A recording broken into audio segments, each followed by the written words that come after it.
et le personnel n'a pas compris tout ce qui s'est passé. C'est juste à la sortie de l'établissement et l'agression n'est pas un élève, c'est un accident de la route qui a dégénéré. La personne qui a porté le coup était sur un scooter, il slalomait et donc il a heurté la voiture du professeur. Et quand le professeur, puisque c'est un professeur extrêmement gentil, a voulu porter secours, donc il a reçu un coup de couteau au bras. Aujourd'hui, on est vraiment en rage parce qu'on a le sentiment d'être complètement abandonné. On a un défaut de surveillance, un défaut de sécurité sur Saint-Laurent qui devient très très grave, avec des agressions qui se multiplient, des gens armés qui pénètrent dans les établissements scolaires, y compris des écoles, et on trouve que ça suffit. On a des intrusions de bandes qui viennent dans les établissements pour se venger des sanctions contre tel ou tel élève.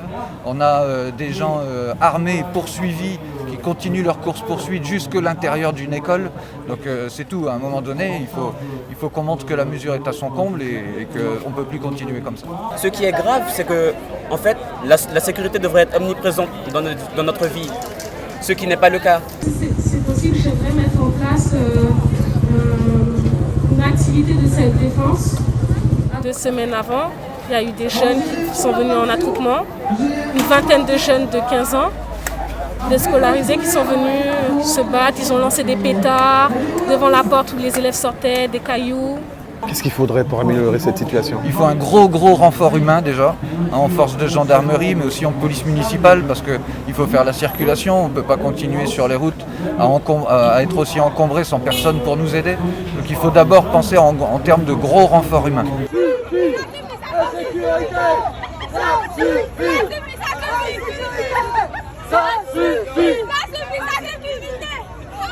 C'est un peu de complet,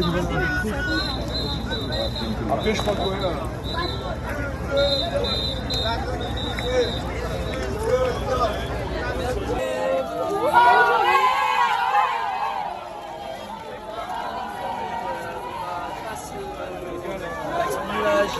Ouais.